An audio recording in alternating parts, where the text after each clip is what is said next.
சுவாமியின் தாய்மை.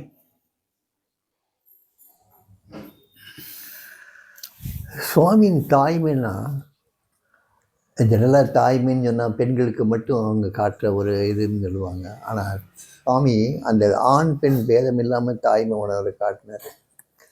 எந்த ஒரு ஆண் டிவோட்டினாலும் சரி, பெண் டிவோட்டினாலும் சரி, அவங்க சாப்பிட்ற நேரத்துக்கு வந்தாங்கன்னா முதல்ல சாப்பிட்டாங்களான்னு தான் கேட்பார்.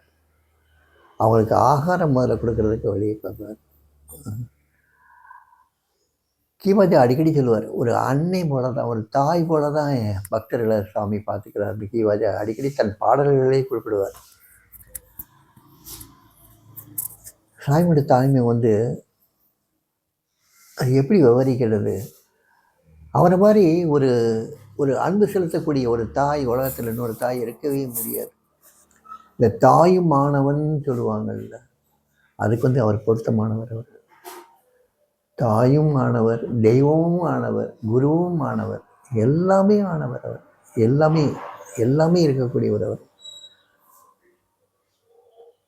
எல்லா ஜீவராசிகளுக்கும் அருள் அளித்தார். ஈவன் தேளுக்கு கூட அருள் அளித்தார். தன் படுக்கை கீழே தேள்கள் குஞ்சு பொறிச்சி இருந்தும் கூட அந்த தேள்களையும் ஒரு தொந்தரவு பண்ணாமல் அதையும் வாழ வச்சு. அந்த தாய்மையெல்லாம் எப்படி சொல்கிறது? அவர் மேலே படம் தூங்கிட்டு இருக்கும்போது சுண்டெலிகள் பூந்து விளையாடும். அவர் தாடி வழியெல்லாம் போய் விளையாடும். அவர் தலை மேலே ஏறி போய் விளையாடும். தலையில் தலைப்பாகையில் போய் உட்காந்துக்கும், ஒழிஞ்சிக்கும். மேலே வயிற்று மேலெலாம் துள்ளி குதிச்சு விளையாடுங்க. சாமிக்கு அது டிஸ்டர்பன்ஸாகவே இருக்காது. அதே போல் சாமி சாப்பிட உட்காருக்கும் போது பார்த்திங்கன்னா இலையில எறும்புகள் கட்டெரும்புகள் வந்ததுன்னா அது பக்கத்தில் லேசாக தட்டுவார். அந்த அதிர்வுள்ள அந்த எறும்பு அங்கிட்டு போயிடும். சாமியுடைய எண்ணத்தை அறிஞ்சு அங்கிட்டு போயிடும்.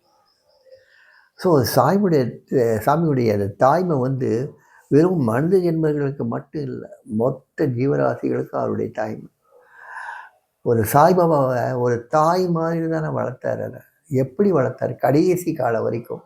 அது ரொம்ப சிக்காக இருக்கும்போது அதை சுத்தம் பண்ணி, அது ரொம்ப ஒரு டைரியாக போய் இதாக இருக்கும்போது கூட சாமியே சுத்தம் பண்ணார். சாமியே அதை சோப்பு தண்ணியில் தொடச்சி எடுத்து, அதனுடைய சங்கிலியை பூரா தொடச்சி எடுத்து அப்படி பண்ணார். ஒரு டாக்டரை கூட்டு அதுக்கு வழி தெரியாமல் இருக்கணுங்கிறதுக்காக அத்தனை ஏற்பாடுகளும் பண்ணார். ஸோ சகல ஜீவராசிகளுக்கும் அவர் தாயாத்தான் இருந்தார்.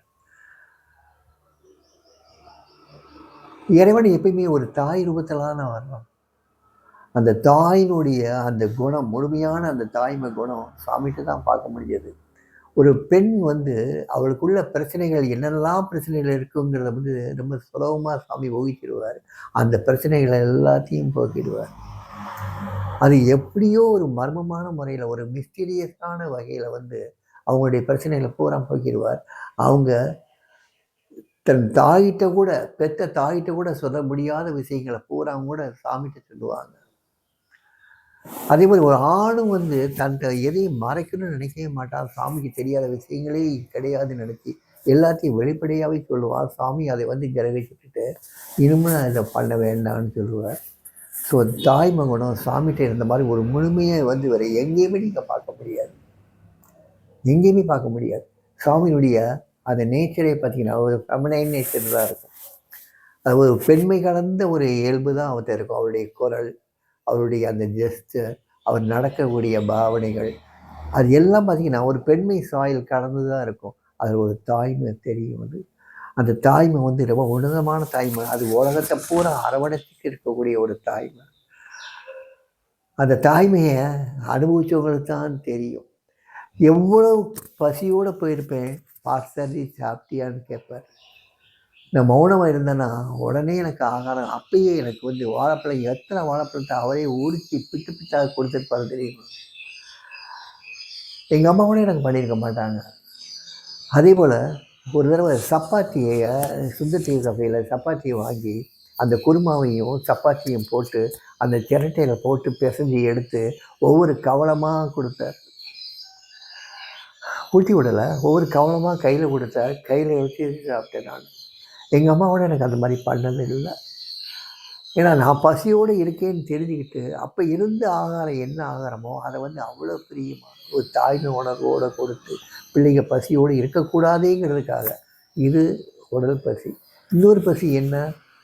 ஆன்ம பசி, ஆன்ம பசிக்கு அவர் கொடுத்த விருந்துகள் அப்பா அப்பா அப்பா. உலகத்தில் உள்ள ஞானிகளை பற்றி எப்போது சரித்திரங்கள் பூராமே சொன்னார்ல, எல்லாமே இந்த தாய்மை குணத்தில் தான் வந்தது. ஒரு ஜீவராசி, ஒரு மனிதன் பூரணமாக ஆகணும்னா அவன் தாய் ஆகணும். தாய் ஆனாத்தான் அவன் பூர்ணமாக ஆக முடியும். அந்த தாய்மை நிலைமை அடைஞ்சாதான் அவன் அந்த பரமாத்மாவோட கலந்து இருக்க முடியும். ஆனால் அந்த தாய்மைங்கிறது வந்து ஒரு ஆணுக்கு வரலாம், பெண்களாக இருந்தாலும் தாய்மனமே இல்லாமலும் இருக்கலாம். ஆனால் ஒரு ஆண்கிட்ட தாய்மை குணம் முழுமையாக இருக்கலாம். அதுக்கு உதாரணம் சுவாமி.